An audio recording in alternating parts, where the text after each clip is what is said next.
இயேசு கிறிஸ்துவின் இனிதான நாமத்தினால் உங்கள் யாவருக்கும் என்னுடைய அன்பின் வாழ்த்துக்களை தெரிவித்துக் கொள்கிறேன். இந்த நாளிலும் நாம் தியானிக்கும்படியாக நமக்கு கொடுக்கப்பட்ட அருமையான வேத பகுதி எபிரேயருக்கு எழுதின நிருபம் 13வது அதிகாரம் 17வது வசனம். உங்களை நடத்துகிறவர்கள் உங்கள் ஆத்துமாக்களுக்காக உத்தரவாதம் பண்ணுகிறவர்களாய் விழித்திருக்கிறவர்களானபடியால் அவர்கள் துக்கத்தோட அல்ல சந்தோஷத்தோட அதை செய்யும்படி அவர்களுக்கு கீழ்ப்படிந்து அடங்குங்கள். அவர்கள் துக்கத்தோட அப்படி செய்தால் அது உங்களுக்கு பிரயோஜனமாய் இருக்க மாட்டாதே. தேவன் நமக்கு அருளி செய்த பிரதான கட்டளையை நிறைவேற்றும் பொருட்டு சுவிசேஷ பணிக்காக சென்றுள்ள அனைத்து ஊழியர்களுக்காகவும் மற்றும் ஊழியர்களின் குடும்பங்களுக்காகவும் ஜெபிக்க நாம் கடமைப்பட்டிருக்கிறோம். பிரியமானவர்களே, விசுவாச பயணத்தில் தேவனாகிய கர்த்தர் தம்முடைய மக்களை வழிநடத்தவும் போஷிக்கவும் பாதுகாக்கவும் மேய்ப்பர்களை நியமித்திருக்கிறார்.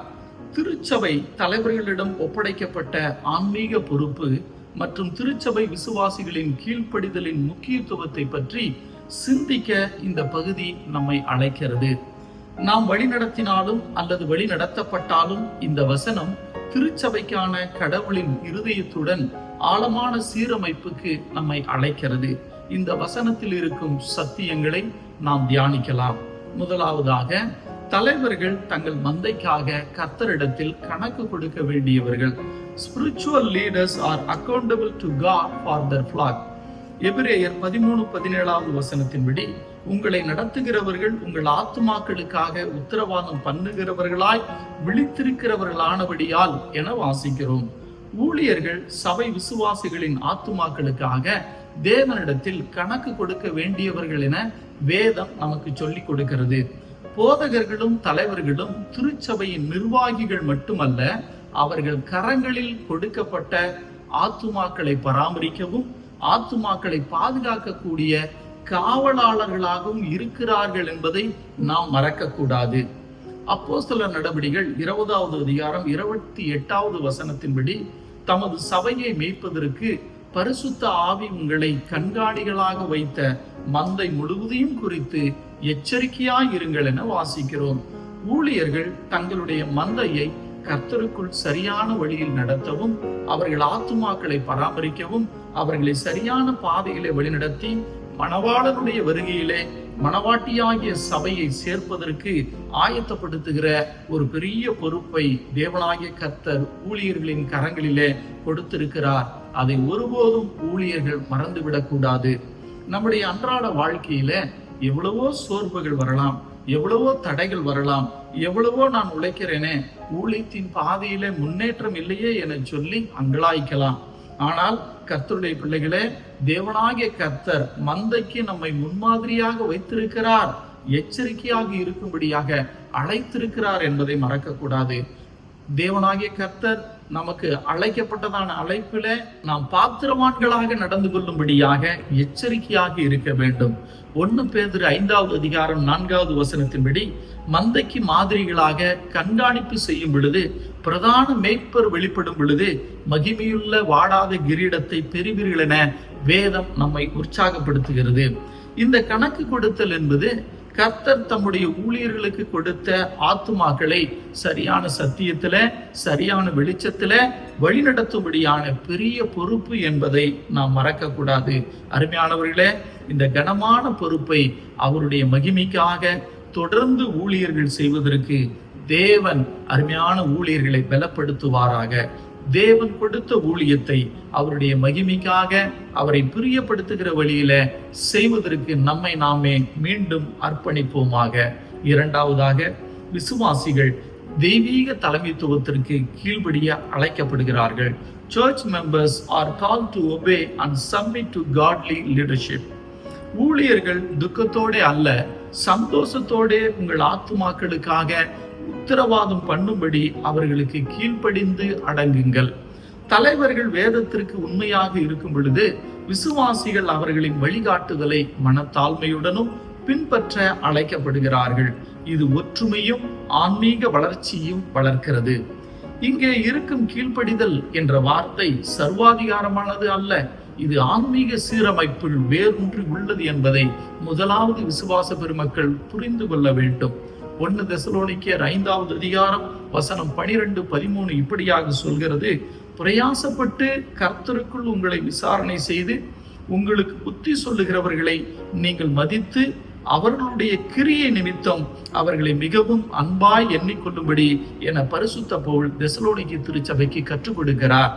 நமக்கு புத்தி சொல்லி நம்மை கர்த்தருடைய சத்தியத்திலே வழிநடத்தி அவருடைய வருகைக்காக நம்மை ஆயத்தப்படுத்த வேண்டும் என அநேக பிரயாசங்களை படுகிற ஊழியர்களிடத்தில் நாம் கீழ்ப்படிந்து அவர்களுக்காக ஜெபிக்கும்படியாக அழைக்கப்பட்டிருக்கிறோம் என்பதை மறக்கக்கூடாது. பிரியமானவர்களே, ஊழியர்களின் அநேக பாடுகளை, துக்கங்களை அநேக வேளைகளிலே நாம் பார்க்க முடியாது. தேவனுடைய சமூகத்தில் விசுவாசிகளுக்காக, உலக ஜனங்களுக்காக மன்றாடுகிறதை தேவன் மாத்திரமே அறிவார். எவ்வளவோ பிரயாசங்களை படுகிறார்கள் சபையினுடைய வளர்ச்சிக்காக. அப்படிப்பட்டதான நேரங்களிலே நாம் ஊழியர்களோடு கூட சேர்ந்து தோள் கொடுத்து நிற்க வேண்டும். அவர்கள் அந்த ஊழியத்தை துக்கத்தோடே கூட செய்யக்கூடாது.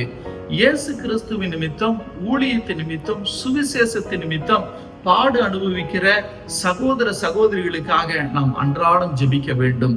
பேதுரு சிறைச்சாலையில இருந்த பொழுது சபையார் ஊக்கமாக ஜெபித்த பொழுது தேவனாகிய கர்த்தர் தேவ தூதன் மூலமாக பேதுருவை விடுவித்தது போல நாமும் ஊழியர்களுக்காக திறப்பின் வாசலிலே நிற்கும்படியாக அழைக்கப்பட்டிருக்கிறோம். பிரியமானவர்களே, கர்த்தருடைய ஊழியர்களுக்கு எதிராக எத்தனையோ எதிர்ப்பலைகள் இருக்கிறதை நாம் அறிந்திருக்கிறோம். ஊழியக்காரர்கள் உபத்திரவத்திலே சோர்ந்து போகாது இருக்க, தேவனாலே பலப்படுத்தப்பட என் கிருபை உனக்கு போதும் என்றோ, அவருடைய கிருபை தேவ பிள்ளைகளை தாங்கும்படியாகவும், யெசபேலின் மிரட்டலுக்கு பயந்து போன எலியாவை கர்த்தர் எப்படி தேற்றினாரோ அப்படியாக தேவனால் ஊழியர்கள் ஒவ்வொருவரும் தேற்றப்படும்படியாகவும், அவர்கள் சரீரத்தில் அனுபவிக்கும் பாடுகளுக்காகவும், அவர்களுடைய சுக பலன் ஆரோக்கியத்திற்காகவும் ஜெபிப்பது மிக அவசியம். ஊழியன் துக்கத்தோட அல்ல, சந்தோஷத்தோட அவருடைய ஊழியத்தை செய்யும்படிக்கு நம்மால் இயன்றதை எல்லாம் தேவனுடைய மகிமைக்காக நாம் செய்யும்படியாக அழைக்கப்பட்டிருக்கிறோம் என்பதை மறக்க வேண்டாம். பிரியமானவர்களே, முடிவரையாக எபிரேயர் 13வது அதிகாரம் 17வது வசனமானது நம்முடைய இதயங்களிலே எதிரொலிக்கும் போது, தலைவர்கள் விடாமுயற்சியுடனும் மகிழ்ச்சியுடனும் சேவை செய்யும் பொழுதும், விசுவாசிகள் நம்பிக்கையுடனும் பணிவுடனும் பதிலளிக்கும் போதும் திருச்சபை செழிக்கும் என்பதை தேவனாகிய கர்த்தர் நமக்கு நினைவூட்டுகிறார். தேவராஜ்யத்தை கட்டுகிற பணியில இருக்கிற அருமையான ஒவ்வொரு ஊழியர்களுக்காக மனதார ஜெபிப்போம், அவர்களை ஆதரிப்போம், மகிழ்ச்சியுடன் கீழ்ப்படிந்து ஒன்றாக நடப்போம். நம்முடைய தேசத்தின் 60வது ஆண்டு விழாவை கொண்டாடக்கூடியதான இந்த நல்ல நாட்களிலே திறப்பின் வாசல்ல நிற்கிற ஊழியர்கள் எழும்பிட வேண்டும் என்றும், விசுவாசிகள் அவர்களுக்கு ஆதரவாய் செயல்பட வேண்டும் என்றும் ஜெபிக்க நாம் அழைக்கப்பட்டிருக்கிறோம். இந்த ஜெப அலையானது தேசமெங்கும் பரவட்டும், நம்முடைய தேசம் இன்னும் செழிக்கட்டும். நம்முடைய சிங்கப்பூர் தேசத்தின் மக்களுக்கு திருச்சபைகளும் தலைவர்களும் விசுவாச பெருமக்களும் ஒரு ஆசீர்வாதத்தின் ஊற்றாய் இருக்க தேவன் தாமே நமக்கு கிருபை செய்வாராக. ஆமேன். ஜெபிக்கலாம்.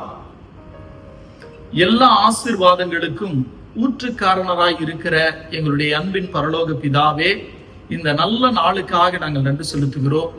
உண்மையோடும் உத்தமத்தோடும் வைராக்கியத்தோடும் ஊழியம் செய்து கொண்டிருக்கிற ஒவ்வொரு ஊழியர்களையும் நாங்கள் இந்த வேளையிலே நினைவு கூறுகிறோம். அவர்களுடைய பிரயாசங்களை அறிந்திருக்கிற தேவனாகிய கர்த்தர் ஒவ்வொருவரையும் பலப்படுத்துவீராக. ஊழியத்தின் பாதையில் தோய்ந்து போயிருக்கிற அருமையான ஊழியர்களுக்கு தேவையான பலனையும் சத்துவத்தையும் கொடுத்து தொடர்ந்து ஆண்டவருக்கென்று வைராக்கியமாய் ஓடுவதற்கு தேவனாகிய கர்த்தர் ஆசீர்வதிக்கும்படியாக உம்மை நோக்கி நாங்கள் பார்க்கிறோம். தகப்பனே, ஊழியர்களோடு கூட தோள் கொடுத்து கீழ்ப்படிந்து அவர்களோடு கூட பயணித்து தேவ சித்தத்தை திருச்சபையிலே செய்யக்கூடியதான விசுவாச பெருமக்கள் பெருகட்டும். ஆண்டவரே, 60வது ஆண்டு விழாவை கொண்டாடக்கூடியதான எங்களுடைய சிங்கப்பூர் தேசத்தை ஊழியர்கள் மூலமாக, விசுவாச பெருமக்கள் மூலமாக ஆசீர்வதிப்பீராக. எழுப்புதல் அலை எங்களுடைய சிங்க தேசம் முழுவதும் பரவும்படியாக நாங்கள் ஜெபிக்கிறோம். எங்களுடைய தேசம் இன்னும் செழிக்கட்டும். எங்களுடைய தேசம் இன்னும் அதிகமாக உம்மை அறிந்து கொள்ளட்டும். தேவன் கொடுக்கிற சமாதானத்தோடு எங்களுடைய தேசம் தொடர்ந்து வாழ கர்த்தர் எங்களுக்கு உதவிக்கரத்தை நீட்டி அருளும்படியாக நாங்கள் ஜெபிக்கிறோம். இயேசு கிறிஸ்துவின் வல்ல நாமத்தில் வேண்டிக் கொள்ளுகிறோம் எங்கள் ஜீவனுள்ள நல்ல பிதாவே. ஆமென்.